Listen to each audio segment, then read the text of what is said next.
ਸਤਿ ਸ਼੍ਰੀ ਅਕਾਲ ਜੀ। ਮੈਂ ਤੁਹਾਡਾ ਸਤਿੰਦਰ ਵਿਰਕ ਤੇ ਆਪਾਂ ਗੱਲ ਕਰ ਰਹੇ ਹਾਂ ਜੀ ਕੇਅਰ ਏਸ਼ੀਆ ਟੀਵੀ ਵੱਲੋਂ। ਸੋ ਅੱਜ ਆਪਾਂ ਇੱਕ ਵਾਰ ਫਿਰ ਡਾਕਟਰ ਵਰਿੰਦਰ ਸਿੰਘ ਭੁੱਲਰ ਆਪ ਸਭ ਦੇ ਹਰਮਨ ਪਿਆਰੇ ਡਾਕਟਰ ਸਾਹਿਬ ਸਾਡੇ, ਅਸੀਂ ਉਹਨਾਂ ਦੇ ਅੱਜ ਜਿੱਥੇ ਆਰਗੇਨਾਈਜੇਸ਼ਨ ਉਹਨਾਂ ਦੀ ਵੈਲਬੀਇੰਗ ਹੈਲਥ ਆਰਗੇਨਾਈਜੇਸ਼ਨ ਉਸ ਜਗ੍ਹਾ ਤੇ ਬੈਠੇ ਹੋਏ ਆ ਜੀ, ਦਫ਼ਤਰ ਦੇ ਵਿੱਚ ਡਾਕਟਰ ਸਾਹਿਬ ਦੇ। ਸੋ ਆਪਾਂ ਅੱਜ ਉਹਨਾਂ ਨਾਲ ਅਗਲਾ ਜਿਹੜਾ ਪੜਾਅ ਵਾ ਕਿ ਪੰਜਾਬ ਦੇ ਵਿੱਚ ਪੰਜਾਬ ਨੂੰ ਕਿਉਂ ਜੁੜਨਾ ਚਾਹੀਦਾ ਨੈਚੁਰਲ ਹੈਲਥ ਨਾਲ, ਕੁਦਰਤੀ ਜਿਹੜੀ ਬਣੀ ਹੋਈ ਹੈ ਜੀ ਵਿਗਿਆਨ, ਉਹਦੇ ਨਾਲ ਕਿਵੇਂ ਜੁੜਨਾ ਚਾਹੀਦਾ, ਸੋ ਉਹਦੇ ਕੀ ਲਾਭ ਨੇ ਅਤੇ ਕਿਵੇਂ ਜੁੜ ਸਕਦੇ ਹਾਂ। ਸੋ ਡਾਕਟਰ ਸਾਹਿਬ ਨਾਲ ਆਪਾਂ ਅਗਲੀਆਂ ਜਿਹੜੀਆਂ ਅਗਲੇਰੀਆਂ ਗੱਲਾਂ ਜਿਹੜੀਆਂ ਉਹ ਕਰਾਂਗੇ ਡਾਕਟਰ ਸਾਹਿਬ ਨਾਲ। ਡਾਕਟਰ ਸਾਹਿਬ ਸਵਾਗਤ ਆ ਜੀ ਤੁਹਾਡਾ ਕੇਅਰ ਏਸ਼ੀਆ ਟੀਵੀ ਵੱਲੋਂ, ਸਾਡੀ ਸਮੂਹ ਟੀਮ ਵੱਲੋਂ। ਅਤੇ ਅਸੀਂ ਤੁਹਾਡਾ ਇੱਥੇ ਕੀਮਤੀ ਜਿਹੜਾ ਸਮਾਂ ਜਿਹੜਾ ਤੁਹਾਡਾ ਉਹਦੇ ਵਿੱਚੋਂ ਜਿਹੜਾ ਤੁਸੀਂ ਸਾਡੇ ਲਈ ਕੱਢਿਆ ਜੀ ਅਤੇ ਸਰੋਤਿਆਂ ਲਈ ਕੱਢਿਆ। ਸੋ ਸਰੋਤਿਆਂ ਦੀ ਵੀ ਕਾਫੀ ਮੰਗ ਸੀ ਕਿ ਡਾਕਟਰ ਸਾਹਿਬ ਨਾਲ ਅਗਲੇਰੀਆਂ ਗੱਲਾਂ ਜਿਹੜੀਆਂ ਉਹ ਜ਼ਰੂਰ ਕੀਤੀਆਂ ਜਾਣ। ਸੋ ਆਪ ਦਾ ਬਹੁਤ ਤਹਿ ਦਿਲੋਂ ਸਵਾਗਤ ਹੈ ਜੀ ਸਾਡੇ ਵੱਲੋਂ, ਸਾਡੀ ਟੀਮ ਵੱਲੋਂ ਜੀ। ਤੇ ਕੇਅਰ ਏਸ਼ੀਆ ਟੀਵੀ ਔਰ ਸਾਰੇ ਦਰਸ਼ਕਾਂ ਨੂੰ ਮੇਰੇ ਵੱਲੋਂ ਪਿਆਰ ਭਰੀ ਸਤਿ ਸ਼੍ਰੀ ਅਕਾਲ। ਜਿਵੇਂ ਕਿ ਆਪਣਾ ਸਬਜੈਕਟ ਚੱਲ ਹੀ ਰਿਹਾ ਹੈ ਕਿ ਪੰਜਾਬ ਨੂੰ ਜ਼ਰੂਰਤ ਕਿਉਂ ਹੈ ਕੁਦਰਤੀ ਸਿਹਤ ਵਿਗਿਆਨ ਨਾਲ ਜੁੜਨ ਦੀ। ਤਾਂ ਲਾਸਟ ਵੀਡੀਓ 'ਚ ਜਿਵੇਂ ਆਪਾਂ ਡਿਸਕਸ਼ਨ ਕੀਤੀ ਸੀ ਕਿ ਪਹਿਲੀ ਹੈਪਨਿੰਗ ਦੇ ਉੱਤੇ ਡਿਸਕਸ਼ਨ ਕੀਤੀ ਹੈ ਸੀ ਕਿ ਸਾਨੂੰ ਜਿਹੜਾ ਘਰ ਦਾ ਜਿਹੜਾ ਮੁਖੀ ਹੈ ਉਹ ਸਾਡੇ ਘਰ ਦਾ ਰੱਬ ਹੈ। ਫਸਟ ਆਫ ਆਲ ਸਾਨੂੰ ਉਹਦੀ ਬਿਹਤਰੀਨ, ਉਹਦੀ ਭਲਾਈ, ਉਹਦੀ ਬੈਟਰਮੈਂਟ, ਉਹਦੀ ਚੰਗੀ ਸਿਹਤ ਦੇ ਉੱਤੇ ਜੋ ਲਾਸਟ ਵੀਡੀਓ ਦੱਸਿਆ ਦਰਸ਼ਕਾਂ ਨੇ ਸੁਣਿਆ। ਹੁਣ ਦੂਸਰੀ ਜਿਹੜੀ ਹੈਪਨਿੰਗ ਹੈ ਜਿਹੜੀ ਕਿ ਸਾਨੂੰ ਸਾਡੀ ਉਸ ਕਿਉਂ ਨੂੰ ਕਲੀਅਰ ਕਰੇਗੀ, ਕਿਉਂ ਅਸੀਂ ਸਿਹਤ ਵਿਗਿਆਨ ਨੂੰ ਆਪਣੇ ਜੀਵਨ 'ਚ ਉਤਾਰੀਏ, ਕੁਦਰਤੀ ਸਿਹਤ ਵਿਗਿਆਨ ਨੂੰ। ਸਿਹਤ ਵਿਗਿਆਨ ਵੀ ਦੋ ਤਰ੍ਹਾਂ ਦੀ ਹੋ ਗਈ ਨਾ, ਤਾਂ ਆਪਾਂ ਕੁਦਰਤੀ ਸਿਹਤ ਵਿਗਿਆਨ ਦੀ ਗੱਲ ਕਰ ਰਹੇ ਹਾਂ। ਤਾਂ ਉਹਦੇ ਪਿੱਛੇ ਦੂਸਰੀ ਜਿਹੜੀ ਹੈਪਨਿੰਗ ਹੈਗੀ ਆ ਉਹ ਹੈ ਕਿ ਜਿਵੇਂ ਆਪਾਂ ਲਾਸਟ ਵੀਡੀਓ 'ਚ ਦੱਸਿਆ ਸੀ ਅੰਕੜਿਆਂ ਦੇ ਨਾਲ ਕਿ ਸਾਡਾ ਜਿਹੜਾ ਪਰਿਵਾਰ ਹੈ ਉਹ 25 ਤੋਂ 30 ਮੈਂਬਰਾਂ ਤੋਂ ਟੁੱਟ ਕੇ ਇੱਕ ਛੋਟੇ ਗਰੁੱਪ 5 ਤੋਂ 6 'ਚ ਆ ਗਿਆ। ਤਾਂ ਹੁਣ 'ਚ 2 ਤੋਂ 3 ਪੇਸ਼ੈਂਟ 'ਚ ਕਨਵਰਟ ਹੋ ਗਿਆ, ਪੂਰਾ ਪ੍ਰੈਸ਼ਰ ਮੁਖੀ 'ਤੇ ਚਲਾ ਗਿਆ। ਹੁਣ ਐਵਰੇਜ ਹੈ ਕਿ ਜੋ ਇੱਕ ਮਿਡਲ ਕਲਾਸ ਫੈਮਲੀਜ਼ ਨੇ ਉਹਦਾ ਜਿਹੜਾ ਮੁਖੀ ਹੈ ਉਹਦੀ ਜਿਹੜੀ ਐਵਰੇਜ ਇਨਕਮ ਦੀ ਗੱਲ ਕਰੀਏ ਤਾਂ ਉਹ 10 ਤੋਂ 25 ਹਜ਼ਾਰ ਦੇ ਵਿੱਚ ਘੁੰਮਦੀ ਹੈ। ਠੀਕ ਹੈ, ਇਹਦੇ ਉੱਪਰ ਅਜੇ ਤੱਕ ਨਹੀਂ ਜਾ ਪਾਈ। ਔਰ ਉਹ 10 ਤੋਂ 25 ਹਜ਼ਾਰ ਦੇ ਵਿੱਚ ਜਿਹੜੀ ਇਨਕਮ ਉਹਦੀ ਘੁੰਮ ਰਹੀ ਹੈਗੀ ਹੈ ਉਹਦਾ 50 ਤੋਂ 10 ਤੋਂ 50% ਜਿਹੜਾ ਹਿੱਸਾ ਹੈ, ਅਗਰ ਤਾਂ ਉਹ ਪੇਸ਼ੈਂਟ ਜਿਹੜੇ ਉਹਦੇ ਫੈਮਿਲੀ 'ਚ 1 ਨੇ, 2 ਨੇ ਜਾਂ 3 ਨੇ ਖੁਦ ਚੱਲ ਕੇ ਡਾਕਟਰ ਕੋਲ ਜਾਣ ਵਾਲੇ ਨੇ, ਫਿਰ ਉਹਦੀ ਇਨਕਮ ਦਾ 10 ਤੋਂ 50% ਦੇ ਵਿੱਚ ਇਹ ਵੇਰੀਏਸ਼ਨ ਹੈਗੀ ਹੈ। ਕਿਸੇ 10 ਜਾ ਰਿਹਾ, ਕਿਸੇ ਦਾ 15 ਜਾ ਰਿਹਾ, ਕਿਸੇ ਦਾ 20 ਜਾ ਰਿਹਾ, ਕਿਸੇ ਦਾ 30 ਜਾ ਰਿਹਾ, ਹਾਂ ਕਿਸੇ ਦਾ 50 ਵੀ ਜਾ ਰਿਹਾ। ਇਹ ਸਿਹਤ ਨਾਲ ਰਿਲੇਟਡ ਜਿੰਨੀਆਂ ਵੀ ਸਰਵਿਸਿਜ਼ ਨੇ, ਉਹ ਦਵਾਈਆਂ ਲੈ ਲਓ, ਉਹ ਟੈਸਟ ਲੈ ਲਓ, ਉਹ ਕੰਸਲਟੈਂਸੀ ਲੈ ਲਓ, ਜਿੰਨੇ ਵੀ ਤਰ੍ਹਾਂ ਦੇ ਵੀ ਡਾਇਗਨੋਸ ਸਿਸਟਮ ਵੱਲ ਉਹ ਮੂਵ ਕਰ ਰਿਹਾ ਹੈਗਾ ਉਹਦਾ ਜਾ ਰਿਹਾ।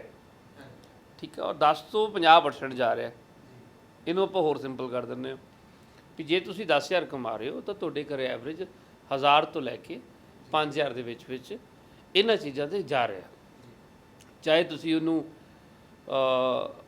ਖਰਚਣ ਦੇ ਲਈ ਤਿਆਰ ਹੋ ਜਾਂ ਨਹੀਂ ਤਿਆਰ ਹੋ, ਉਹ ਦੇਣਾ ਮਜਬੂਰੀ ਬਣ ਚੁੱਕਿਆ। ਹੁਣ ਇਹਦੇ ਨਾਲ ਇੱਕ ਬਹੁਤ ਵੱਡਾ ਵਿਸ਼ਾ ਜੁੜ ਗਿਆ ਸਾਡੀ ਘਰ ਦੀ ਫਾਈਨੈਂਸ਼ੀਅਲ ਸਿਸਟਮ ਦਾ। ਹੁਣ ਦੋ ਚੀਜ਼ਾਂ ਹੁੰਦੀਆਂ ਨੇ ਇੱਕ ਫੈਮਿਲੀ ਮੈਂਬਰ, ਇੱਕ ਫੈਮਿਲੀ ਦੇ ਮੁਖੀਏ ਦੇ ਲਈ ਸਾਹਮਣੇ। ਇੱਕ ਕਿ ਇਨਕਮ ਆਏ ਕਿੰਨੀ, ਦੂਸਰੀ ਜਿੰਨੀ ਆਏ ਉਹ ਕੰਜ਼ਿਊਮ ਘਰੇ ਕਿੰਨੀ ਹੋ ਰਹੀ ਹੈ ਅਤੇ ਘਰ ਤੋਂ ਬਾਹਰ ਕਿੰਨੀ ਹੋ ਰਹੀ ਹੈ। ਠੀਕ ਹੈ, ਮਤਲਬ ਘਰ ਦੇ ਲਈ ਕਿੰਨੀ ਕੰਜ਼ਿਊਮ ਹੋ ਰਹੀ ਹੈ ਅਤੇ ਅਨਲੋੜੀਂਦੀ ਕਿੰਨੀ ਕੰਜ਼ਿਊਮ ਹੋ ਰਹੀ, ਖਰਚ ਕਿੰਨੀ ਹੋ ਰਹੀ ਹੈ। ਹੁਣ ਇਹਦੇ ਵਿੱਚ ਕੀ ਜੇ ਆਪਾਂ ਸਿਹਤ ਸੇਵਾਵਾਂ ਵੱਲ ਮੂਵ ਕਰਾਂਗੇ ਤਾਂ 10 ਤੋਂ 50% ਜੇ ਸਾਡਾ ਨਿਕਲ ਗਿਆ ਤਾਂ ਬਾਕੀ ਬਹੁਤ ਥੋੜ੍ਹੀ ਅਮਾਊਂਟ ਬਚ ਜਾਂਦੀ ਹੈ ਇੱਕ ਚੰਗੀ ਰਸੋਈ ਲਈ ਅਤੇ ਚੰਗੀ ਐਜੂਕੇਸ਼ਨ ਲਈ ਅਤੇ ਚੰਗੇ ਲਾਈਫ ਸਟਾਈਲ ਲਈ। ਉਹ ਬਿਲਕੁਲ ਨਾਮਾਤਰ ਤੱਕ ਆ ਜਾਂਦੀ ਹੈਗੀ ਹੈ। ਤਾਂ ਉਹ ਇੱਕ ਲਾਈਫ ਆਪਣੇ ਆਪ ਇੱਕ ਸਟਰੈਸਮਈ ਜ਼ੋਨ 'ਚ ਚਲੇ ਜਾਂਦੀ ਹੈ ਮੁਖੀਏ ਦੀ। ਤਾਂ 10 ਤੋਂ 50% ਉਹਨਾਂ ਪਰਿਵਾਰਾਂ ਦਾ ਜਿਨ੍ਹਾਂ ਦਾ ਮੈਂਬਰ ਚੱਲ ਕੇ ਜਾ ਸਕਦਾ। ਤੁਹਾਨੂੰ ਸ਼ੂਗਰ ਵੀ ਹੈ ਤਾਂ ਤੁਸੀਂ ਸ਼ੂਗਰ ਵਾਲੇ ਕੋਲ ਤਾਂ ਜਾਓਗੇ ਅਤੇ ਜੇ ਕੋਈ ਕਿਡਨੀ ਦੀ ਪ੍ਰੋਬਲਮ ਆ ਗਈ ਤਾਂ ਸ਼ੂਗਰ ਵਾਲਾ ਕਿਡਨੀ ਦੇ ਲਈ ਕੋਈ ਤੁਹਾਨੂੰ ਚੈੱਕਅਪ ਨਹੀਂ ਕਰੇਗਾ ਨਾ, ਤਾਂ ਉਹਦੇ ਲਈ ਆਪਾਂ ਨੂੰ ਕਿਡਨੀ ਐਕਸਪਰਟ ਕੋਲ ਜਾਣਾ ਪਏਗਾ। ਤਾਂ ਉਹ ਅਲਟੀਮੇਟ ਡਾਕਟਰ 2 ਹੋ ਜਾਂਦੇ ਆ। ਠੀਕ ਹੈ, ਖਰਚੇ ਡਬਲ ਹੋ ਗਏ, ਟੈਸਟ ਡਬਲ ਹੋ ਗਏ। ਹੁਣ ਸਥਿਤੀ ਕੀ ਆ ਜਾਂਦੀ ਕਿ ਹੁਣ ਉਹ ਹੀ ਪੇਸ਼ੈਂਟ ਚੱਲਣ ਦੇ ਯੋਗ ਨਹੀਂ ਰਹਿੰਦਾ, ਉਹਨੂੰ ਜਾਣ ਲਈ ਵਹੀਕਲ ਚਾਹੀਦਾ ਹੈ, ਇੱਕ ਨਾਲ ਪ੍ਰੋਪਰ ਮੈਂਬਰ ਚਾਹੀਦਾ ਹੈ, ਠੀਕ ਹੈ, ਔਰ ਨਾਲ ਮਨੀ ਚਾਹੀਦੀ ਹੈ। ਸਫ਼ਰ ਹੋ ਚੁੱਕਿਆ ਹੁੰਦਾ 10 ਸਾਲ ਦਾ ਤੈਅ, ਪਹਿਲੇ 5 ਸਾਲ ਪਿੰਡ ਵਾਲੇ ਕੋਲ, ਫਿਰ ਅਗਲੇ 5 ਸਾਲ ਸ਼ਹਿਰ ਵਾਲੇ ਕੋਲ। ਹੁਣ ਜਦੋਂ ਅੰਗ ਬੋਲਣ ਲੱਗ ਪਿਆ, ਹੁਣ ਉਹੀ ਫਿਰ ਰੈਫਰ ਕਰਦਾ ਹੈ ਕਿਸੇ college, medical college and hospital ਦੇ ਵਿੱਚ। ਉਸ ਜੋ ਸਾਡੀ ਜਗ੍ਹਾ 'ਤੇ ਅਲੱਗ-ਅਲੱਗ ਜਗ੍ਹਾ 'ਤੇ ਲੋਕੇਟ ਨੇ, ਉੱਥੇ ਜਾਂਦਾ। ਉੱਥੇ ਫਿਰ ਅਲੱਗ ਤੋਂ ਡਾਇਗਨੋਸ ਕੀਤਾ ਜਾਂਦਾ, ਅਲੱਗ ਤੋਂ ਦੀ ਰਿਪੋਰਟ, ਟੈਸਟਿੰਗ, ਸਾਰਾ ਕੁਝ ਚੱਲਦਾ ਔਰ ਅਲੱਗ ਤੋਂ ਐਕਸਪੈਰੀਮੈਂਟ ਹੁੰਦਾ ਬਾਡੀ 'ਤੇ। ਤਾਂ ਜੋ ਉਸ ਤੋਂ ਬਾਅਦ ਜਦੋਂ ਅੰਗਾਂ ਦੇ ਉੱਤੇ ਟ੍ਰੀਟਮੈਂਟ ਚੱਲਦਾ ਹੈਗਾ, ਤਾਂ ਉਹ ਵੀ ਆਪਣੀ ਹੌਲੀ ਹੌਲੀ ਇਮਿਊਨਿਟੀ ਨੂੰ ਗਵਾਉਂਦਾ ਜਾਂਦੇ ਆ, ਸਰੀਰ ਵੀ ਇਮਿਊਨਿਟੀ ਨੂੰ ਗਵਾਉਂਦਾ ਜਾਂਦਾ। ਐਟ ਦਾ ਐਂਡ ਕੀ ਹੈਗਾ ਕਿ ਇਹ ਜਿਹੜਾ ਮੈਂ ਇੱਕ ਸਫ਼ਰ ਸ਼ੇਅਰ ਕੀਤਾ ਹੈ, ਔਰ ਇਹ ਜਿਹੜਾ ਸਫ਼ਰ ਸ਼ੇਅਰ ਕਰ ਰਿਹਾ ਕਿਸੇ ਪਰਟੀਕੂਲਰ ਦਾ ਨਹੀਂ ਹੈ ਕਿ ਕਿਸੇ ਇੱਕ ਨੂੰ ਹੋਣਾ, ਹੋਰ ਨੂੰ ਹੋਣਾ ਹੀ ਨਹੀਂ। ਜੋ ਵੀ ਇੱਕ ਗੋਲੀ ਨਾਲ ਵੀ ਜੁੜਿਆ ਐਲੋਪੈਥੀ ਨਾਲ, ਇਹ ਸਭ ਲਈ ਰਸਤਾ ਤਿਆਰ ਹੈ, ਕਲੀਅਰ ਹੈ, ਉਹਦੇ ਲਈ ਕੋਈ ਕਿੰਤੂ ਪਰੰਤੂ ਨਹੀਂ ਹੈ। ਠੀਕ ਹੈ, ਉਹ ਸਭ ਲਈ ਰਸਤਾ ਤਿਆਰ ਹੈਗਾ। ਇਸ ਰਸਤੇ ਤੋਂ ਬਚਣ ਦਾ ਇੱਕ ਹੀ ਉਪਾਅ ਹੁੰਦਾ ਹੈ ਕਿ ਅਸੀਂ ਆਪਣੇ ਆਪ ਨੂੰ ਤੇ ਆਪਣੇ ਪਰਿਵਾਰ ਨੂੰ ਕੁਦਰਤੀ ਸਿਹਤ ਵਿਗਿਆਨ ਨਾਲ ਜੋੜ ਕੇ ਰੱਖੀਏ। ਇਸ ਲਈ ਇੰਪੋਰਟੈਂਟ ਹੈ ਕਿ ਪੰਜਾਬ ਦੇ ਹਰ ਪਰਿਵਾਰ ਨੂੰ ਕੁਦਰਤੀ ਸਿਹਤ ਵਿਗਿਆਨ ਨਾਲ ਜੁੜਨਾ ਸ਼ੌਂਕ ਨਹੀਂ, ਅੱਜ ਮਜਬੂਰੀ ਬਣ ਚੁੱਕਿਆ। ਹੁਣ ਜਦੋਂ ਇਹ 100 ਤੋਂ 200% 'ਚ ਕਨਵਰਟ ਜਾਏਗਾ ਤੀਸਰੀ ਸਟੇਜ ਤੇ, 100 ਤੋਂ 200% ਦਾ ਮਤਲਬ ਕਿ ਤੁਹਾਡੀ ਇਨਕਮ ਸੋਰਸ ਹੈਗੀ 20,000 ਰੁਪਏ ਮਹੀਨਾ, ਖਰਚਾ ਆ ਗਿਆ 40,000 ਮਹੀਨਾ, ਤੇ ਦੂਸਰਾ 20,000 ਕਿੱਥੋਂ ਅਰੇਂਜ ਕਰੋਗੇ? ਬਹੁਤ ਮੁਸ਼ਕਿਲ ਹੈ। ਦੂਸਰਾ ਬਿਲਕੁਲ, ਕਿਉਂਕਿ ਅਰੇਂਜ ਤਾਂ ਕਰਨਾ ਪਏਗਾ, ਕਿਉਂਕਿ ਸਿਹਤ ਦੀ ਸਮੱਸਿਆ ਦਾ ਮਤਲਬ ਕੀ ਹੈ ਕਿ ਇੱਕ ਪਾਸੇ ਆਟਾ ਖਤਮ, ਇੱਕ ਪਾਸੇ ਦਵਾਈ ਖਤਮ, ਦੋਨੋਂ 'ਚੋਂ ਇੱਕ ਨੂੰ ਲਿਆਉਣ ਦੇ ਪੈਸੇ ਹੈਗੇ ਆ ਤਾਂ ਅਸੀਂ ਚੂਜ਼ ਮੈਡੀਸਨ ਨੂੰ ਕਰਾਂਗੇ। ਠੀਕ ਹੈ, ਘਰ ਦੇ ਵਿੱਚ 2500 ਰੁਪਇਆ ਪਿਆ ਹੋਇਆ ਕਿ ਬੱਚੇ ਦੀ ਅਸੀਂ ਫੀਸ ਦੇਣੀ ਹੈ, ਔਰ ਉਹ ਬੱਚੇ ਦੀ ਫੀਸ ਦੀ ਡੇਟ ਤੋਂ 4 ਦਿਨ ਪਹਿਲਾਂ ਸਾਨੂੰ ਡਾਕਟਰ ਕੋਲ ਜਾਣਾ ਪਏਗਾ, ਤਾਂ ਫੀਸ ਦੇ ਪੈਸੇ ਉੱਥੇ ਖਰਚ ਹੋ ਜਾਂਦੇ ਬੱਚੇ ਲਈ, ਫਿਰ 3 ਮਹੀਨੇ ਡਿਲੇ ਪੈ ਜਾਂਦਾ। ਤਾਂ ਇਹ ਸਿਚੁਏਸ਼ਨ ਹੈ ਸਾਡੀ, ਜੋ ਸੱਚ ਹੈ। ਠੀਕ ਹੈ, ਤਾਂ ਇੱਕ ਮਿਡਲ ਕਲਾਸ ਬੰਦਾ, ਮਿਡਲ ਮੈਨ ਇਹਨਾਂ ਚੀਜ਼ਾਂ ਤੋਂ ਹੀ ਪੀੜਤ ਹੋ ਕੇ ਦਬਾਅ 'ਚ ਰਹਿ ਜਾਂਦਾ। ਠੀਕ ਹੈ, ਦਬਾਅ ਜਾਣਾ ਕਿਹਦੇ ਤੇ? ਮੁਖੀਏ ਤੇ। ਠੀਕ ਹੈ, ਤਾਂ ਉਹ ਜਿਹੜੇ ਮੈਂਬਰਾਂ ਨੂੰ ਲੈ ਕੇ ਘੁੰਮ ਰਿਹਾ ਹੁੰਦਾ, ਉਹ ਤਾਂ ਜੇ ਥੋੜ੍ਹੇ ਬਹੁਤੇ ਪਾਣੀ ਪੀਣ ਜੋ ਖੜੇ ਹੁੰਦੇ ਨੇ, ਉਹ ਪਹਿਲਾਂ ਫੁੜਕਿਆ ਹੁੰਦਾ, ਉਹਦੀ ਸਮੱਸਿਆ ਪਹਿਲਾਂ ਆ ਚੁੱਕੀਆਂ ਹੁੰਦੀਆਂ ਨੇ। ਤਾਂ ਅਲਟੀਮੇਟ ਕੀ ਹੈਗਾ ਕਿ ਇਹ ਸਾਰੀਆਂ ਚੀਜ਼ਾਂ ਜੁੜੀਆਂ ਨੇ। ਠੀਕ ਹੈ, ਔਰ ਜੇ ਅਸੀਂ ਇਸ 100 ਤੋਂ 200% ਵਾਲੀ ਦੀ ਆਪਾਂ ਜਿਹੜੀ ਗੱਲ ਕੀਤੀ, ਔਰ ਇਹ ਬਹੁਤ ਵੱਡਾ ਡੈਮੇਜ ਦੇ ਜਾਂਦਾ ਇਹ ਚੀਜ਼ਾਂ। ਡੈਮੇਜ ਦਾ ਮਤਲਬ ਕੀ ਹੈਗਾ ਕਿ ਜਿਹਨੂੰ ਅਗਲੀ ਪੀੜ੍ਹੀ ਵੀ ਇਹ ਡੈਮੇਜ ਨਹੀਂ ਭਰ ਪਾਉਂਦੀ। 100 ਤੋਂ 200% ਦਾ ਮਤਲਬ ਕੀ ਹੈ? 4 ਚੀਜ਼ਾਂ ਗਵਾਉਂਦੇ ਅਸੀਂ ਇਸ ਸਟੇਜ 'ਚ ਆ ਕੇ। ਸਭ ਤੋਂ ਪਹਿਲੀ, ਸਾਡੇ ਘਰੇ ਕੈਸ਼ ਖਤਮ। ਦੂਸਰੀ, ਸਾਡੇ ਘਰੇ ਜੋ ਵੀ ਜੁਐਲਰੀ ਹੈ, ਜੋ ਸਾਡੇ ਘਰੇ ਗਹਿਣਾ ਗੱਟਾ ਜਿਹਨੂੰ ਆਪਾਂ ਬੋਲ ਦਿੰਦੇ ਹਾਂ, ਉਹ ਲੱਗ ਚੁੱਕਿਆ ਹੁੰਦਾ। ਤੀਸਰੇ ਨੰਬਰ 'ਤੇ ਸਾਡੇ ਕੋਲ ਜੇ ਕੋਈ ਜ਼ਮੀਨ ਜਾਇਦਾਦ ਪਈ ਆ, ਅਸੀਂ ਉਹ ਵੀ ਵੇਚ ਕੇ ਉਹਨੂੰ ਬਚਾਉਣ ਦੀ ਕੋਸ਼ਿਸ਼ ਕਰ ਰਹੇ ਹਾਂ। ਉਹ ਵੀ ਵੇਚ ਕੇ ਨਹੀਂ ਬਚਿਆ, ਚੌਥੇ ਫਿਰ ਕਿਸੇ ਨੇ 10 ਪਾਤੀ ਜੀ, ਇਹਨੂੰ ਦਿੱਲੀ ਲੈ ਜਾਓ, ਬੰਬੇ ਲੈ ਜਾਓ, ਉੱਥੇ ਫਲਾਣਾ ਹੈਗਾ, ਲਿਜਾਣ ਲਈ ਸਾਡੇ ਕੋਲ ਘਰ ਹੁੰਦਾ, ਅਸੀਂ ਉਹਨੂੰ ਵੀ ਗਿਰਵੀ ਰੱਖ ਕੇ ਜਾਵਾਂਗੇ। ਕੋਸ਼ਿਸ਼ ਇਹੀ ਹੁੰਦੀ ਕਿ ਬਚ ਜਾਵੇ। ਠੀਕ ਹੈ, ਲੇਕਿਨ ਅਫਸੋਸ ਇਹ ਹੁੰਦਾ ਕਿ ਉਹ ਸਾਰਾ ਕੁਝ ਗਵਾਉਣ ਤੋਂ ਬਾਅਦ ਵੀ ਸਾਡੇ ਕੋਲ ਉਹ ਇਨਸਾਨ ਇੱਕ ਹੈਲਦੀ ਬੋਡੀ 'ਚ ਵਾਪਸ ਨਹੀਂ ਆਉਂਦਾ। ਹਾਂ, ਤਾਂ ਅਸੀਂ ਇੰਨੇ ਭਿਆਨਕ ਸਮੇਂ ਦੀ ਵੇਟ ਹੀ ਕਿਉਂ ਕਰੀਏ? ਬਿਲਕੁਲ ਸਰ, ਇਹੀ ਕੁਐਸਚਨ ਬਣਦਾ ਜੀ। ਠੀਕ ਹੈ, ਅਸੀਂ ਇਹ ਸਿਚੁਏਸ਼ਨ ਤੱਕ ਆਈਏ ਕਿਉਂ? ਠੀਕ ਹੈ, ਅਸੀਂ ਕਿਉਂ ਨਾ ਪਹਿਲਾਂ ਹੀ ਕੁਦਰਤੀ ਸਿਹਤ ਵਿਗਿਆਨ ਨਾਲ ਜੁੜੀਏ। ਠੀਕ ਆ, ਔਰ ਆਪਦੇ ਬੱਚੇ, ਆਪਣੇ ਆਪ ਨੂੰ, ਆਪਣੀ ਆਉਣ ਵਾਲੀ ਪੀੜ੍ਹੀ ਨੂੰ ਇੱਥੇ 2 ਚੀਜ਼ਾਂ ਅਸੀਂ ਗੇਨ ਕਰਾਂਗੇ ਕੁਦਰਤੀ ਸਿਹਤ ਵਿਗਿਆਨ। ਇੱਕ ਤਾਂ ਤੁਸੀਂ ਆਪਣੇ ਚੱਲ ਰਹੇ ਮੌਜੂਦਾ ਹਾਲਾਤ ਸੁਧਾਰੋਗੇ, ਦੂਸਰਾ ਆਉਣ ਵਾਲੇ ਸਮੇਂ ਦੇ ਹਾਲਾਤ ਵਿਗੜਨ ਤੋਂ ਪਹਿਲਾਂ ਬਚਾ ਲਓਗੇ। ਠੀਕ ਆ, ਔਰ ਇਹ 10% ਤੋਂ ਲੈ ਕੇ 200% ਵਾਲਾ ਸਫ਼ਰ ਤੋਂ ਤੁਹਾਡਾ ਪਰਿਵਾਰ ਬਚ ਜਾਏਗਾ, ਅਦਰਵਾਈਜ਼ ਕਿਸੇ ਨੇ ਨਹੀਂ ਬਚਾਉਣਾ। ਠੀਕ ਹੈ, ਤਾਂ ਇਹ ਬਹੁਤ ਜ਼ਰੂਰਤ ਹੈ ਪੰਜਾਬ ਨੂੰ ਇਸ ਦੂਸਰੀ ਹੈਪਨਿੰਗ ਜਿਹੜੀ ਮੈਂ ਸ਼ੇਅਰ ਕੀਤੀ ਆਪਾਂ ਇਸ ਵੀਡੀਓ ਦੇ ਵਿੱਚ, ਇਸ ਦੂਸਰੀ ਹੈਪਨਿੰਗ ਤੋਂ ਬਚਣ ਦੀ। ਸਮਝਦਾਰ ਉਹ ਨਹੀਂ ਹੁੰਦਾ ਜਿਹੜਾ ਟੱਕਰ ਖਾ ਕੇ ਫਿਰ ਚੀਕਾਂ ਮਾਰੇ, ਉਹਨੂੰ ਸਮਝਦਾਰ ਨਹੀਂ ਆਪਾਂ ਕਹਿੰਦੇ। ਸਮਝਦਾਰ ਉਹੀ ਹੁੰਦਾ ਵਾ ਕਿ ਜੋ ਪਹਿਲਾਂ ਸਾਵਧਾਨ ਕਰ ਦੇਵੇ, ਜਾਂ ਦੂਸਰਿਆਂ ਦੇ ਨਾਲ ਉਹ ਹਾਲਾਤ ਹੁੰਦੇ ਦੇਖ ਕੇ ਖੁਦ ਆਪਣਾ ਡਿਸੀਜਨ ਤਿਆਰ ਕਰੇ ਵੀ ਹਾਂ ਮੈਂ ਹੁਣ ਤੋਂ ਬਚਣਾ ਕਿਵੇਂ ਹੈਗਾ। ਤਾਂ ਸਾਡਾ ਮਕਸਦ ਹੀ ਹੈਗਾ ਸਾਡੀ ਸੰਸਥਾ ਦਾ ਕਿ ਅਸੀਂ ਨੌਕ ਕਰ ਰਹੇ ਹਾਂ ਸਭ ਦਾ ਡੋਰ ਵੀ ਉੱਠੋ ਜਾਗੋ, ਅਸੀਂ ਤੁਹਾਡੇ ਨਾਲ ਹੈਗੇ ਆ। ਕੁਦਰਤੀ ਸਿਹਤ ਵਿਗਿਆਨ ਦੀ ਨੌਲੇਜ ਨੂੰ ਲੈ ਕੇ ਅਸੀਂ ਸਾਡੀ ਸੰਸਥਾ ਤੁਹਾਡੇ ਨਾਲ ਹੈਗੀ ਆ। ਇੱਕ ਐਫਰਟ, ਇੱਕ ਕਦਮ ਤਾਂ ਅੱਗੇ ਲੈ ਕੇ ਆਓ। ਕਿੰਨਾ ਕੁ ਟਾਈਮ ਅਸੀਂ ਸਰਕਾਰਾਂ ਦੇ ਮੂੰਹ ਵੱਲ ਵੇਖਾਂਗੇ ਕਿ ਇਹਦੇ ਲਈ ਵੀ ਅਸੀਂ ਧਰਨੇ ਲਾ ਕੇ ਆਖਾਂਗੇ ਸਾਡੀ ਕਿਡਨੀਆਂ ਬਚਾਓ। ਠੀਕ ਹੈ, ਇਹਦੇ ਲਈ ਵੀ ਅਸੀਂ ਧਰਨੇ ਲਾ ਕੇ ਆਖਾਂਗੇ। ਅੱਛਾ, ਹਾਲੀ ਕਿ ਲੱਗਣੇ ਇਹਦੇ ਲਈ ਚਾਹੀਦੇ ਨੇ, ਰੇਸ਼ੋ ਪਕੜੋ ਪੂਰੇ ਵਿਸ਼ਵ ਦੀ ਜਿੰਨੀ ਵੀ ਐਲੋਪੈਥੀ ਦੀ ਪ੍ਰੋਡਕਸ਼ਨ ਹੈ, ਉਸ ਐਲੋਪੈਥੀ ਦੀ ਪ੍ਰੋਡਕਸ਼ਨ ਦਾ 60% ਸਾਡੇ ਦੇਸ਼ 'ਚ ਕੰਜ਼ਿਊਮ ਹੁੰਦਾ ਹੈ, ਲੱਗ ਜਾਂਦਾ ਹੈ। ਔਰ ਉਹਦਾ ਬਹੁਤ ਵੱਡਾ ਹਿੱਸਾ ਸਾਡੇ ਇਕੱਲੇ ਪੰਜਾਬ 'ਚ ਲੱਗਦਾ ਹੈ। ਠੀਕ ਹੈ, ਤੇ ਇਹ ਇਸ ਚੀਜ਼ ਨੂੰ ਕੌਣ ਰੋਕੇਗਾ? ਇੰਨੀ ਸਰ ਕੰਜ਼ੰਪਸ਼ਨ ਇੰਨੀ ਚਾਹੇ ਬਿਲਕੁਲ ਚਾਹੇ ਈਵਨ ਜਿਵੇਂ ਕਿ ਹੁਣ ਇਹ ਸੁਣਨ 'ਚ ਆ ਰਿਹਾ ਸਰਕਾਰਾਂ ਆਫਰ ਕਰ ਰਹੀਆਂ ਜੀ ਤੁਹਾਡੀ ਸਿਹਤ ਸੇਵਾਵਾਂ ਫ੍ਰੀ। ਭਾਈ ਸਾਹਿਬ ਸਿਹਤ ਸੇਵਾਵਾਂ ਫ੍ਰੀ ਕਿਵੇਂ ਹੋਈਆਂ? ਉਹ ਪੈਸਾ ਤਾਂ ਦਿੱਤੇ ਗਏ ਟੈਕਸ ਦਾ ਹੀ ਹੈ ਨਾ। ਬਿਲਕੁਲ ਸਾਡਾ ਹੀ ਹੈ। ਅੱਛਾ, ਉਹ ਅਸੀਂ ਟੈਕਸ ਦਿੱਤਾ, ਸਰਕਾਰ ਨੇ ਸਾਡੇ ਤੋਂ ਪੈਸਾ ਨਹੀਂ ਲਿਆ, ਉਸ ਪੇਸ਼ੈਂਟ ਤੋਂ ਪੈਸਾ ਨਹੀਂ ਲਿਆ, ਲੇਕਿਨ ਸਰਕਾਰ ਕੋਲ ਰੈਵਨਿਊ ਕਿੱਥੋਂ ਆਇਆ ਹੈਗਾ? ਟੈਕਸ ਤੋਂ ਆਇਆ ਨਾ। ਹੁਣ ਸਰਕਾਰ ਕੋਲ ਜਿਹੜਾ ਰੈਵਨਿਊ ਆਇਆ ਹੈ ਉਹ ਸਾਡੇ ਪੈਸਾ ਹੈ, ਤੇ ਸਰਕਾਰ ਜਿਹੜੀ ਉੱਥੇ ਮੈਡੀਕਲ ਸਰਵਿਸਿਜ਼ ਦੇਗੀ, ਉਹ ਮੈਡੀਕਲ ਸਰਵਿਸਿਜ਼ ਲਈ ਜਿਹੜੇ ਟੂਲ ਆਉਣਗੇ, ਮੈਡੀਸਨ ਆਏਗੀ, ਉਹ ਕਿੰਨਾ ਕੰਪਨੀਆਂ ਦੀ ਹੋਏਗੀ? ਉਹਨਾਂ ਹੀ ਯੂਰਪੀਅਨ ਤੇ ਅਮਰੀਕਨ ਕੰਪਨੀਆਂ ਦੀ ਹੋਏਗੀ।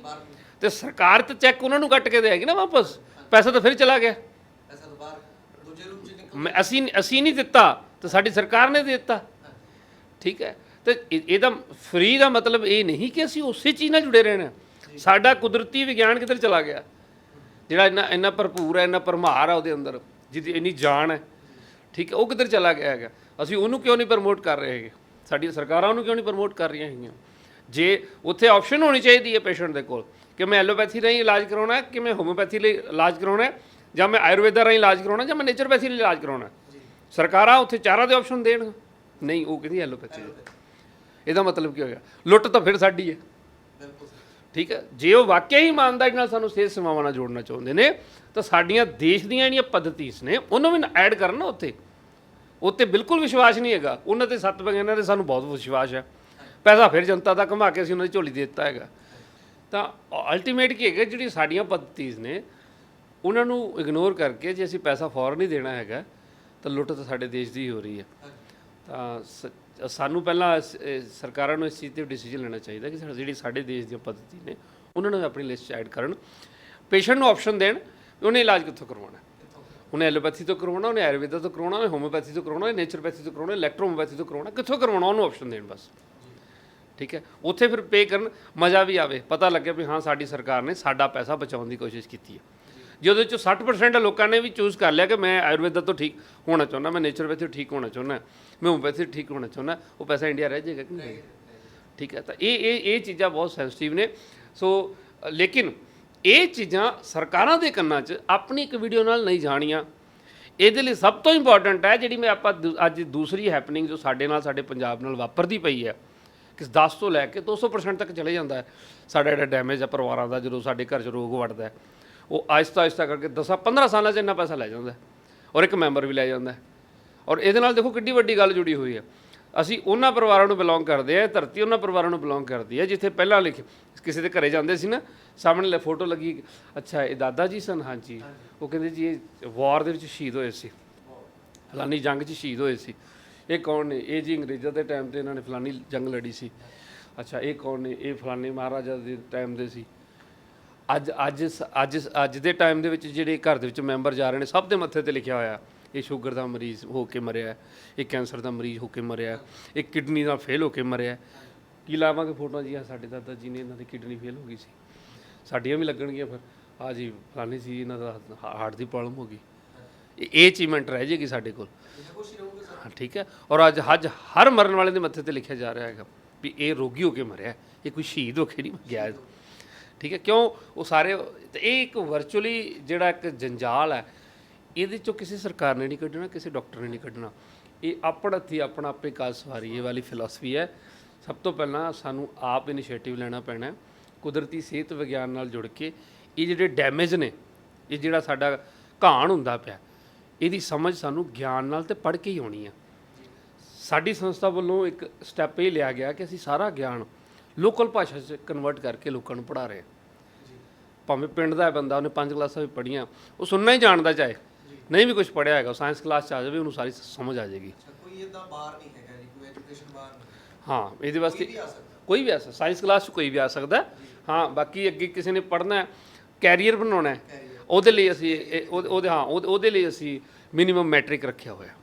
ਮੈਟ੍ਰਿਕ ਵਾਲਾ ਵੀ ਕੈਰੀਅਰ ਬਣਾਏਗਾ ਇਹਦੇ 'ਚ। ਠੀਕ ਹੈ ਸਰ, ਆਨਲਾਈਨ ਬੰਦਾ ਆ ਕੇ ਵਿਜ਼ਿਟ ਕਰ ਸਕਦਾ ਜਾਂ ਆਫਲਾਈਨ ਕੋਰਸ ਹੈ? ਕੋਰਸ ਤਾਂ ਸਾਰੇ ਆਫਲਾਈਨ ਹੈ। ਆਫਲਾਈਨ ਹਾਂ, ਆਉਣਾ ਪਏਗਾ, ਫਿਜ਼ੀਕਲੀ ਇਨਵੋਲਵ ਹੋਣਾ ਪਏਗਾ। ਇੱਕ ਥਿਊਰੀ ਨਾਲ ਉਹਨੂੰ ਕੁਝ ਨਹੀਂ ਸਮਝ ਆਉਣ ਵਾਲਾ ਹੈਗਾ, ਠੀਕ ਹੈ। ਉਹਨੂੰ ਪ੍ਰੈਕਟੀਕਲ ਜਾਣਾ ਪਏਗਾ, ਉਹ ਪ੍ਰੈਕਟੀਕਲ ਇੱਥੇ ਸਿੱਖੇਗਾ। ਸੋ ਇਹ ਅਲੱਗ ਇਸ਼ੂ ਆ ਜਾਂਦਾ, ਲੇਕਿਨ ਵਿਸ਼ਾ ਆ ਜਾਂਦਾ। ਲੇਕਿਨ ਜਿਹੜੀ ਹੈਪਨਿੰਗ ਹੈ, ਜੋ ਵਾਪਰ ਰਿਹਾ, ਜੋ ਘਟ ਰਿਹਾ ਹੈ, ਉਹਨੂੰ ਆਪਾਂ ਦਰਸ਼ਕਾਂ ਦੇ ਮੁੱਖ ਰੱਖਣ ਦੀ ਕੋਸ਼ਿਸ਼ ਕੀਤੀ ਹੈ ਕਿ ਇਹਨਾਂ ਚੀਜ਼ਾਂ ਵੱਲ ਅਸੀਂ ਆਪਣੇ ਮਾਈਂਡ ਨੂੰ ਥੋੜ੍ਹਾ ਖੋਲ੍ਹੀਏ, ਠੀਕ ਹੈ। ਆਪਣੀ ਜਗ੍ਹਾ ਛੱਡ ਕੇ ਭੱਜਣ ਨਾਲ ਸਾਡਾ ਕਿਤੇ ਭਲਾ ਨਹੀਂ ਹੋਣ ਵਾਲਾ। ਜਿੰਨਾ ਟਾਈਮ ਇਹ ਦੇਖੋ ਨੈਚੁਰਲੀ ਹੈ, ਜੇ ਜ਼ਮੀਨ ਸਾਡੀ ਹੈ, ਸਾਨੂੰ ਰੱਬ ਨੇ ਪੈਦਾ ਇੱਥੇ ਕੀਤਾ ਹੈ, ਪੰਜਾਬ ਸਾਡਾ ਹੈ, ਤੇ ਇਹਦੀ ਬਿਹਤਰੀਨ, ਇਹਦੇ ਬੈਟਰਮੈਂਟ ਲਈ ਐਫਰਟ ਵੀ ਸਾਨੂੰ ਹੀ ਲਾਉਣੇ ਪੈਣੇ ਨੇ। ਅਸੀਂ ਤਾਂ ਇੱਧਰੋਂ ਚਲੇ ਗਏ ਹਾਂ ਤੇ ਉਹਨਾਂ ਦੇ 50 ਦੇ ਵਿੱਚ ਵੀ ਆਬਾਦ ਕਰਤਾ। ਸਾਡਾ ਕਿਸੇ ਨੇ ਆਬਾਦ ਕਰਨ ਨਹੀਂ ਆਉਣਾ। ਨਹੀਂ ਹੋਣਾ। ਅਸੀਂ ਤਾਂ ਇੱਧਰੋਂ ਚਲੇ ਗਏ ਹਾਂ ਤਾਂ ਅਸੀਂ ਮਾਰੂਥਲ, ਉਹ ਜਿੱਥੇ ਅੱਗ ਬਲਦੀ ਹੈ, ਜਿਹਨੂੰ ਆਪਾਂ ਅਰਬ ਕੰਟਰੀ 'ਚ ਬੋਲਦੇ ਹਾਂ, ਅਸੀਂ ਤਾਂ ਉਹ ਵੀ ਸੋਨੇ ਵਰਗੀਆਂ ਬਣਾਤੀਆਂ ਨੇ, ਅਸਮਾਨ ਨੂੰ ਛੂੰਹਦੀਆਂ ਬਿਲਡਿੰਗਾਂ ਬਣਾਤੀਆਂ। ਸਾਡੀਆਂ ਕਿਸੇ ਨੇ ਬਣਾਉਣ ਆਉਣੀਆਂ। ਇਹ ਸਾਨੂੰ ਆਪ ਹੀ ਇਨੀਸ਼ੀਏਟਿਵ ਲੈਣੇ ਪੈਣੇ, ਆਪ ਹੀ ਇਹਦੇ ਉੱਤੇ ਕੰਮ ਕਰਨਾ ਪੈਣਾ। ਇੱਥੇ ਆਪਣੀ ਹੀ ਸੋਚ ਨੂੰ ਖੋਲ੍ਹਣਾ ਪੈਣਾ। ਕਿਸੇ ਨੇ ਨਹੀਂ ਆਉਣਾ ਸਾਨੂੰ ਤਾਂ ਜਿੰਨੇ ਆਉਣਾ ਲੁੱਟਣ ਆਉਣਾ, ਠੀਕ ਆ। ਇਹ ਐਫਰਟ ਜਿਹੜੇ ਨੇ, ਅਗਰ ਹਰ ਘਰ ਦੇ ਅੰਦਰ ਆਪਣੇ ਪਰਿਵਾਰ ਦੇ ਪ੍ਰਤੀ ਅਗਰ ਰਿਸਪੌਂਸਿਬਿਲਿਟੀ ਅਸੀਂ ਲੈਂਦੇ ਹਾਂ, ਤਾਂ ਅਸੀਂ ਇਹ ਚੀਜ਼ ਨੂੰ ਸਟੈਪ ਬਾਏ ਸਟੈਪ ਆਪਣੇ ਆਪ ਹੀ ਪੂਰੇ ਪੰਜਾਬ ਨੂੰ ਅਸੀਂ ਬੈਟਰਮੈਂਟ ਵੱਲ ਲਿਜਾ ਸਕਦੇ। ਇਹਦੇ ਵਾਸਤੇ ਕੋਈ ਧਰਨੇ ਜਾਂ ਬਹੁਤ ਵੱਡੇ ਇਕੱਠ ਕਰਨ ਦੀ ਲੋੜ ਨਹੀਂ ਹੈਗੀ। ਹਰ ਪਰਿਵਾਰ ਆਪਣੇ ਪਰਿਵਾਰ ਦੀ ਲੰਬੀ ਉਮਰ ਦੇ ਲਈ ਐਜੂਕੇਸ਼ਨ ਨਾਲ ਜੁੜੇ, ਬਸ। ਕਿਸੇ ਭਰਮ, ਕਿਸੇ ਮੋਟੀਵੇਸ਼ਨ, ਕਿਸੇ ਗੱਲਾਂ ਦੇ ਵਿੱਚ ਆਉਣ ਦੀ ਕੋਈ ਜ਼ਰੂਰਤ ਨਹੀਂ। ਐਜੂਕੇਸ਼ਨ ਨਾਲ ਜੁੜੇ ਔਰ ਆਪਣੇ ਮਾਈਂਡ ਨੂੰ ਜਦੋਂ ਯੂਜ਼ ਕਰੇ, ਜੋ ਐਜੂਕੇਸ਼ਨ ਨਾਲ ਜੁੜਿਆ ਹੋਏਗਾ, ਉਹਦੇ ਦਿਮਾਗ ਦੇ ਚਾਰੇ ਦਰਵਾਜ਼ੇ ਨੇ ਖੁੱਲ੍ਹ ਜਾਣੇ ਨੇ। ਉਹਨੇ ਪਤਾ ਲੱਗਣਾ ਮੈਨੂੰ ਕਿਹੜਾ ਹਨੇਰੇ 'ਚ ਰੱਖ ਰਿਹਾ ਸੀ ਤੇ ਕਿਹਨੇ ਚਾਨਣ 'ਚ ਲਿਆਂਦਾ। ਸਭ ਕੁਝ ਕਲੀਅਰ ਹੋ ਜਾਣਾ ਉਹਨੂੰ। ਉਸ ਤੋਂ ਬਾਅਦ ਉਹ ਆਪਣੇ ਪਰਿਵਾਰ ਦਾ ਜਿਹੜਾ ਕਮਾਂਡਰ ਖੁਦ ਬਣ ਜਾਏਗਾ। ਉਹ ਕਿਸੇ ਸਰਕਾਰ ਦੇ ਅੰਡਰ ਨਹੀਂ ਹੋਏਗਾ, ਕਿਸੇ ਡਾਕਟਰ ਦੇ ਅੰਡਰ ਨਹੀਂ ਹੋਏਗਾ। ਸੋ ਇਹ ਇੰਪੋਰਟੈਂਟ ਹੈ ਕਿ ਅਸੀਂ, ਇਹ ਦੂਸਰੀ ਹੈਪਨਿੰਗ ਸੀ ਕਿ ਅਸੀਂ ਕਿਉਂ ਪੰਜਾਬ ਨੂੰ ਅੱਜ ਕੁਦਰਤੀ ਸਿਹਤ ਵਿਗਿਆਨ ਨਾਲ ਜੁੜਨ ਦੀ ਜ਼ਰੂਰਤ ਹੈ। ਕੁਦਰਤੀ ਸਿਹਤ ਵਿਗਿਆਨ ਨਾਲ ਜੁੜ ਕੇ ਨਾ ਸਿਰਫ ਤੁਸੀਂ ਆਪਣੀ ਸਰੀਰ ਨੂੰ ਬੈਟਰ ਕਰੋਗੇ, ਤੁਸੀਂ ਜੀਵਨ ਨੂੰ ਬੈਟਰ ਕਰੋਗੇ ਔਰ ਪੰਜਾਬ ਆਪਣੇ ਆਪ ਬੈਟਰ ਹੋ ਜਾਏਗਾ। ਜੀ, ਕਿਉਂਕਿ ਸ਼ੁਰੂਆਤ ਤਾਂ ਇੱਕ ਜਗ੍ਹਾ ਤੋਂ ਹੀ ਕਰਨੀ ਪੈਣੀ ਹੈ ਜੀ। ਸੋ ਕਿਉਂ ਨਾ ਅਸੀਂ ਇੱਕ ਮਹੱਲੇ ਜਾਂ ਪਿੰਡ ਦੀ ਬਜਾਏ ਪਹਿਲਾਂ ਆਪਣਾ ਘਰ ਸੁਧਾਰੀਏ। ਬਸ ਇਹ ਆਪਣੇ ਕਿਸੇ ਨੂੰ ਸਲਾਹ ਨਹੀਂ ਦੇਣੀ। ਫਸਟ ਤੋਂ ਪਹਿਲਾਂ ਤੁਸੀਂ ਆਪ ਐਡ ਹੋਵੋ, ਪੜ੍ਹੋ, ਸਿੱਖੋ ਔਰ ਆਪਣੇ ਪਰਿਵਾਰ ਨੂੰ ਬੈਟਰਮੈਂਟ ਵੱਲ ਲੈ ਕੇ ਆਓ। ਜਦੋਂ ਤੁਹਾਨੂੰ ਵਿਸ਼ਵਾਸ ਹੋ ਗਿਆ ਕਿ ਅਗਰ ਮੈਂ ਕਰ ਸਕਦਾ ਤਾਂ ਤੁਹਾਨੂੰ ਦੇਖ ਕੇ ਤੁਹਾਡਾ ਗੁਆਂਢੀ ਵੀ ਤਿਆਰ ਹੋ ਸਕਦਾ ਹੈਗਾ। ਕਿਹਦਾ ਮਨ ਕਰਦਾ। ਔਰ ਜਿਹੜੇ ਆਂਕੜੇ ਰੇਸ਼ੋ ਦੱਸੀ ਹੈ 10 ਤੋਂ 200% ਵਾਲੀ, 20 ਰੁਪਏ ਤੋਂ ਲੈ ਕੇ ਲੱਖਾਂ ਰੁਪਏ ਦੇ ਆਪਰੇਸ਼ਨਾਂ ਤੱਕ ਵਾਲੀ, ਉਹ ਜਿਹੜਾ ਵੀ ਬੰਦਾ ਇੱਕ ਗੋਲੀ ਨਾਲ ਵੀ ਜੁੜਿਆ ਹੋਇਆ, ਉਹ ਮੱਧ ਇਸ ਭਰਮ 'ਚ ਰਵੇ ਕਿ ਉਹਨੇ ਉੱਥੇ ਨਹੀਂ ਜਾਣਾ। ਉਹ ਉੱਥੇ ਜਾਣ ਨੂੰ ਦਿਲ ਕਿਸੇ ਦਾ ਨਹੀਂ ਕਰਦਾ ਹੁੰਦਾ। ਜਦੋਂ ਉਸ ਪੇਸ਼ੈਂਟ ਦੇ ਹਾਲਾਤ ਬੁਰੇ ਹੋ ਜਾਂਦੇ, ਪਰਿਵਾਰ ਆਪਣੇ ਆਪ ਚੁੱਕ ਕੇ ਲੈ ਜਾਂਦਾ, ਉਹ ਘੁੰਮਦਾ ਫਿਰ ਉਹਨੂੰ ਬਚਾਉਣ ਲਈ। ਸੋ ਜੋ ਐਸੈਟਸ ਹੁੰਦੇ ਨੇ ਉਹਨਾਂ ਕੋਲ, ਜੋ ਜ਼ਮੀਨਾਂ ਜਾਇਦਾਦਾਂ ਹੁੰਦੀਆਂ ਨੇ, ਜੋ ਪੈਸਾ ਹੁੰਦਾ ਹੈ, ਉਹ ਲਗਾਉਂਦਾ ਹੈ ਉਸ ਨੂੰ ਬਚਾਉਣ ਲਈ।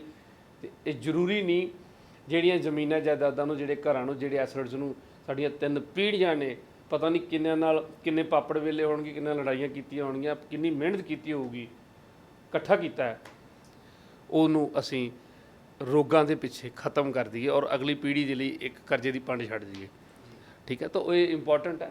ਸੋ ਹੋਪਲੀ ਕਿ ਤੁਸੀਂ ਇਹਨਾਂ ਗੱਲਾਂ ਨੂੰ ਅੱਛੇ ਤਰੀਕੇ ਦੇ ਨਾਲ ਆਬਜ਼ਰਵ ਕੀਤਾ ਹੋਏਗਾ, ਸਮਝਿਆ ਹੋਏਗਾ। ਬਾਕੀ ਅੱਛਾ ਲੱਗੇਗਾ ਤਾਂ ਜ਼ਰੂਰ ਤੁਸੀਂ ਆਪਣੇ ਪਰਿਵਾਰ 'ਤੇ ਪਹਿਲਾਂ ਇੰਪਲੀਮੈਂਟ ਕਰਨਾ। ਇਹਨੂੰ ਅੱਗੇ ਵੰਡਣ ਦੀ ਲੈਕਚਰਰ ਨਹੀਂ ਬਣਨਾ ਹੈਗਾ। ਸਭ ਤੋਂ ਪਹਿਲਾਂ ਆਪਣੇ ਪਰਿਵਾਰ ਦੀ ਲਿਸਟ ਬਣਾਓਗੇ, ਕਿਹੜੇ ਰੋਗ ਦੀ ਦਵਾਈ ਆ ਰਹੀ ਹੈ, ਉਹ ਲਿਸਟ ਬਣਾ ਕੇ ਤੁਸੀਂ ਸਾਡੀ ਸਾਇੰਸ ਕਲਾਸ 'ਚ ਆ ਸਕਦੇ ਹੋ। ਉੱਥੇ ਤੁਹਾਨੂੰ ਇਹਦਾ ਹੱਲ ਮਿਲਣਾ ਸ਼ੁਰੂ ਹੋ ਜਾਏਗਾ ਔਰ ਆਪਣੇ ਪਰਿਵਾਰ ਨੂੰ ਤੰਦਰੁਸਤ ਰੱਖਣ ਵਾਲੇ ਡਾਕਟਰ ਤੁਸੀਂ ਖੁਦ ਬਣ ਸਕਦੇ ਹੋ। ਸਰ ਇਹ ਬਹੁਤ ਭਰਪੂਰ ਜਾਣਕਾਰੀ ਸਰ ਤੁਸੀਂ ਦਿੱਤੀ ਹੈ ਜੀ ਸਾਰੇ ਸਰੋਤਿਆਂ ਨੂੰ। ਤੇ ਅੱਜ ਸਰ ਮੈਂ ਵੀ ਬਹੁਤ ਇਹ ਚੀਜ਼ਾਂ ਮੇਰੇ ਦਿਮਾਗ 'ਚ, ਜਦੋਂ ਮੈਂ ਤੁਹਾਡੀ ਗੱਲ ਸੁਣ ਰਿਹਾ ਸੀ ਤੇ ਮੇਰੇ ਦਿਮਾਗ 'ਚ ਬਹੁਤ ਸਾਰੀਆਂ ਚੀਜ਼ਾਂ ਚੱਲ ਰਹੀਆਂ ਸੀ ਕਿ ਸਾਡਾ ਪੰਜਾਬ ਜਿਹੜਾ, ਜਿਹਨੂੰ ਅਸੀਂ ਸੋਨੇ ਦੀ ਚਿੜੀ, ਜਾਂ ਅਸੀਂ, ਕਿਉਂਕਿ ਜਿੰਨੇ ਵੀ ਹਮਲਾਵਰ ਆਏ ਆ ਸਾਡਾ, ਕਿਉਂਕਿ ਇਹਨੂੰ ਮੁੱਖ ਦੁਆਰ ਸਮਝਿਆ ਜਾਂਦਾ ਸੀ, ਜਿੰਨੇ ਅਰਬ ਕੰਟਰੀ ਤੋਂ ਜਾਂ ਅਫਗਾਨੀ ਆਉਂਦੇ ਰਹੇ ਹਮਲਾਵਰ, ਤਾਂ ਪੰਜਾਬ ਉਹਦਾ ਮੇਨ ਦੁਆਰ ਹੁੰਦਾ ਸੀ ਜੀ। ਅਸੀਂ ਕਿੰਨੇ ਲੜਾਕੂ ਯੋਧੇ ਪੈਦਾ ਕੀਤੇ ਆ ਜੀ। ਪਰ ਹੁਣ ਜਿਵੇਂ ਕਿ ਤੁਸੀਂ ਦੱਸਿਆ ਕਿ ਜਿਵੇਂ ਵੀ ਪਹਿਲਾਂ ਸਾਡੇ ਵਾਰ ਦੇ ਵਿੱਚ ਸਾਡੇ ਬਜ਼ੁਰਗਾਂ ਜਾਂ ਪੁਰਖਿਆਂ ਦੀਆਂ ਫੋਟੋਆਂ ਲੱਗਦੀਆਂ ਸੀ, ਤਾਂ ਹੁਣ ਅਸੀਂ ਮਤਲਬ ਕੰਧ ਦੇ ਉੱਤੇ ਸਿਰਫ ਸਾਡੀਆਂ ਫੋਟੋਆਂ ਇਸ ਤਰੀਕੇ ਨਾਲ ਟੰਗੀਆਂ ਜਾਇਆ ਕਰਨਗੀਆਂ ਵੀ ਇਹ ਗੁਰਦਿਆਂ ਦੀ ਪ੍ਰੋਬਲਮ ਆ ਗਈ, ਇਹਨੂੰ ਇਹ ਤਾਂ ਇਹਨਾਂ ਦੀ ਡੈਥ ਹੋਈ ਜਾਂ ਕੁਛ। ਤਾਂ ਇਹ ਚੀਜ਼ਾਂ ਮੇਰੇ ਦਿਮਾਗ 'ਚ ਚੱਲ ਰਹੀਆਂ ਸੀ ਕਿ ਜਿਵੇਂ ਹੁਣ ਲੰਗਰ ਚੱਲ ਰਿਹਾ ਜੀ, ਆਪਾਂ ਲੰਗਰ ਲਾਉਣੇ ਆ ਸ਼ਹੀਦੀ ਦਿਹਾੜੇ ਤੇ ਜਾਂ ਹੋਰ, ਤਾਂ ਕਿਤੇ ਉਹ ਟਾਈਮ ਨਾ ਆ ਜੇ, ਪ੍ਰਮਾਤਮਾ ਖੁਦਾ ਨਾ ਖਾਸਤਾ ਜਿਹੜੀ ਗੱਲ ਮੈਂ ਕਰਨ ਜਾ ਰਿਹਾ ਉਹ ਗੱਲ ਪੂਰੀ ਨਾ ਹੋਵੇ ਕਿ ਸਾਨੂੰ ਦਵਾਈਆਂ ਦੇ ਲੰਗਰ ਲਾਉਣੇ ਪੈਣ। ਸੋ ਆਪਾਂ ਇਸ ਚੀਜ਼ ਨੂੰ ਧਿਆਨ ਦੇ ਨਾਲ ਸੋਚੀਏ, ਸਮਝੀਏ, ਵਿਚਾਰੀਏ ਕਿ ਆਪਾਂ ਕਿੱਧਰ ਨੂੰ ਜਾ ਰਹੇ ਹਾਂ, ਸਾਡੇ ਲਾਈਫ ਸਟਾਈਲ ਕਿੱਧਰ ਨੂੰ ਜਾ ਰਹੇ ਆ, ਤੇ ਅਸੀਂ ਕੁਦਰਤੀ ਸਾਇੰਸ ਦੇ ਨਾਲ, ਕੁਦਰਤੀ ਜਿਹੜੀ ਸਿਹਤ ਸੇਵਾਵਾਂ ਜਿਹੜੀਆਂ ਵੀ ਡਾਕਟਰ ਸਾਹਿਬ ਲੈ ਕੇ ਆ ਰਹੇ ਨੇ, ਤਾਂ ਉਹਨਾਂ ਦੇ ਨਾਲ ਜੁੜ ਕੇ ਜਿਹੜੀ ਐਜੂਕੇਸ਼ਨ ਆ ਉਹ ਅਸੀਂ ਕਿਵੇਂ ਗੇਨ ਕਰਨੀ ਤੇ ਉਹਦਾ ਫਾਇਦਾ ਸਾਡੇ ਘਰੇ ਕਿਵੇਂ ਹੋਣਾ। ਸੋ ਇੱਕ ਵਾਰ ਅਸੀਂ ਇਸ ਚੀਜ਼ ਨੂੰ ਸਮਝੀਏ, ਵਿਚਾਰੀਏ, ਤਾਂ ਕਿ ਅੱਗੇ ਅਸੀਂ ਸਾਡਾ ਆਉਣ ਵਾਲਾ ਭਵਿੱਖ ਜਿਹੜਾ ਉਹ ਸਿਹਤਯਾਬ ਤਰੀਕੇ ਦੇ ਨਾਲ ਉਹ ਆਪਣਾ ਜਿਹੜਾ ਜੀਵਨ ਉਹ ਬਤੀਤ ਕਰ ਸਕੇ।